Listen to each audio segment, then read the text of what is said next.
Hey everyone, JVD here from the Villains Man, bringing you another comic book review over the DCU event The Button. The story takes place simultaneously in both Batman and The Flash, both issue 21 and 22 of those titles under the Rebirth banner. And basically this book kind of pushes us forward to the coming of the Watchmen, more specifically Dr. Manhattan, since we've seen him basically at the end of Darkseid War. We've learned about him changing the timeline in the Rebirth one-shot that started all of this. And it's just basically to get you to the point at the end of this book that, hey, Manhattan's here. It's a good read. It's got really a lot of good points to it, which I'll get to in here in just a moment. It's a really quick read. It goes by really fast. It's just 4 issues. The only bad thing about it is it makes you pick up Flash or Batman if you don't read either one of them. But for DC Comics, they've been really good with this since the 52 is they don't make you buy a mini-series. Me personally, I read both series, so it wasn't hard for me to collect them. As for the books themselves, they have really neat foil hologram covers, which is something DC's done since around issue, just off the top of my head, 23 of most of the 52 runs, which is a really good selling point for them. And for variants, they don't get really carried away with those, so those are really become really collectible. Now there's 3 main points to this story. The first would be the return of the Reverse Flash, and then his immediate death as soon as he returns. He talks about how he's like the only singular point in all the multiverse, blah blah blah blah, as he comes back and gives Batman a good beatdown and takes the button and disappears. And then he instantly reappears and half of his body is burnt. And he talks about how he sees God, and then he dies. Well, eventually, once the Flash returns, because he's supposed to meet up with Batman to talk about the button after its interaction with the Psycho Pirate's mask, they wind up having to, they use a cosmic treadmill to go back and forward in time, or back in time, however you see this, to chase down Reverse Flash, for one, to try to prevent his death, and maybe to see what he has seen, since he has seen God. And winds up turning the book into a really good murder mystery, which I really loved. But they wind up chasing Reverse Flash down, and they eventually escape as the treadmill falls apart. And Reverse Flash winds up with the button facing who we find out is Dr. Manhattan. And he basically begs him not to kill him because he realizes he's going to die. Which doesn't happen. Manhattan blasts him, which, burns half his body, and he shows up back in the Batcave. And at the end of this, as you see him pick up the button, and you zoom into the button as Manhattan's picking up, the yellow of the button eventually fades back away, and it's the S on Superman's chest to kind of give you an idea that, hey, baby Superman is about to face off with Manhattan. Another selling point is you see various members of the Justice Society who has been gone basically for most of New 52 that I'm aware of. I don't read really anybody in the Justice Society. It's more for, I guess, older fans of DC Comics, which I don't really get into those characters unless it's Alan Scott Green Lantern, because I love the Green Lantern. But you've seen various members of those guys in basically insane asylums. And they realize that since Darkseid War and since New 52 started Rebirth, they realize that, something is wrong. They just don't know what it is. I guess they don't realize who they are. And one of them shows up, which is Jay Garrick, the original Flash. And as Batman and the Flash, Barry Allen, are chasing Zoom, and the cosmic treadmill breaks, they kept hearing him talk, and Batman's trying to get Barry to, focus on it. He doesn't want to because he knows how you can get lost in time. And come to find out, as a cosmic treadmill breaks and they're loose, it's Jay Garrick, and he, saves both of them. But more kind of like with not Barry Allen, West, there in Rebirth, he tries to make the connection with Barry, and it doesn't work with Jay, and Jay winds up disappearing. So, I mean, it's the question of now where does he go, much like when West, he wound up with the Titans, and that's how they found out who he was. And with the final point for the button is a return to the Flashpoint world, as a cosmic treadmill crashes as they're trying to catch a Reverse Flash.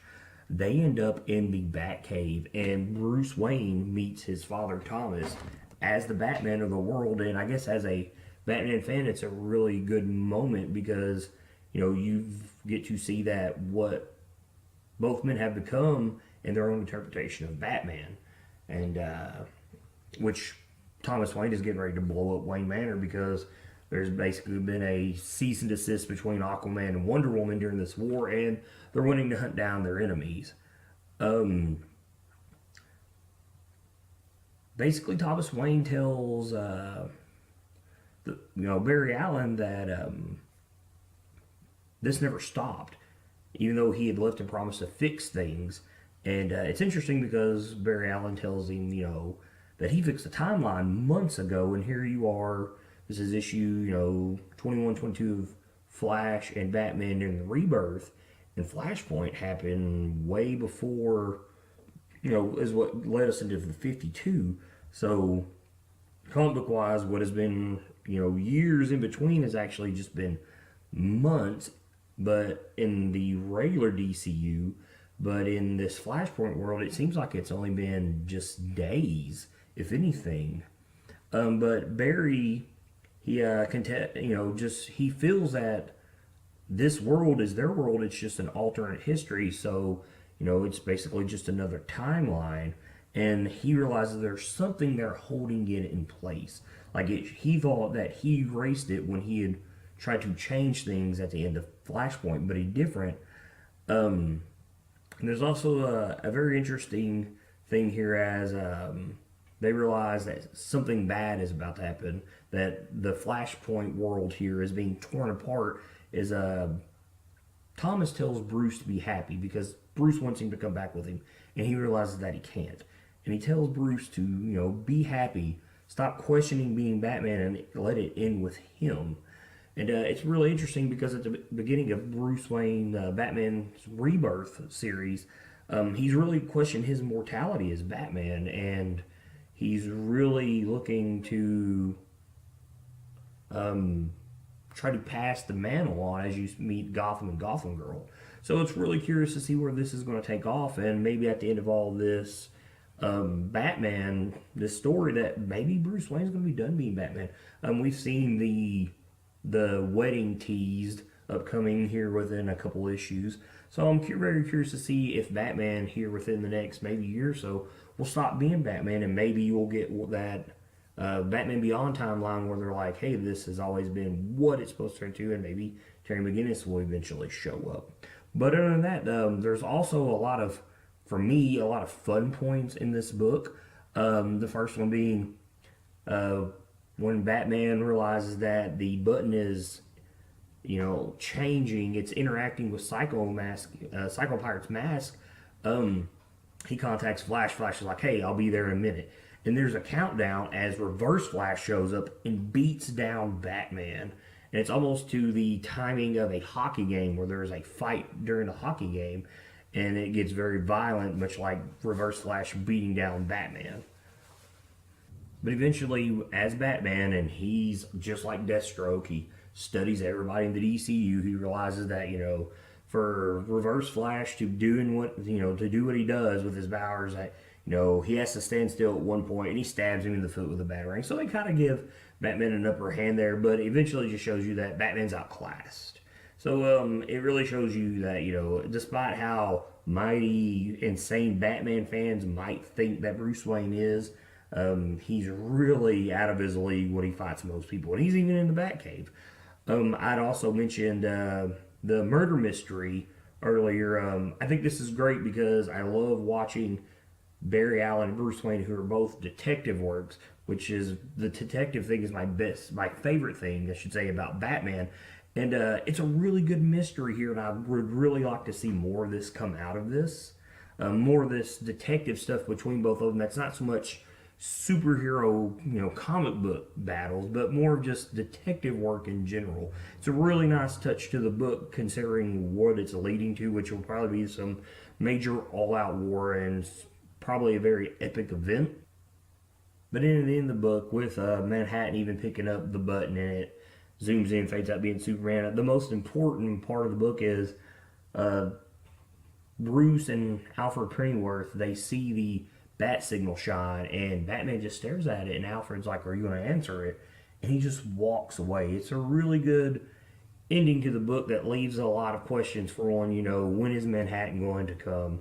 And, is Batman really going to quit eventually being Batman? So, I guess we'll have to find out. So, like I said, this is a really good book. It's right in I should say, right around the 25 mark of both these titles, which is really good. And it seems that maybe later on within one of these series, once you hit the 50 mark, you'll get something that's really good, a really good story.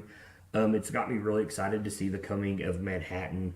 As a guy that likes to debate comic book stuff, Manhattan's a guy that's always comes up due to just the Watchmen story and his ability, and hopefully this will stretch out and give you a better idea of what he's capable of doing.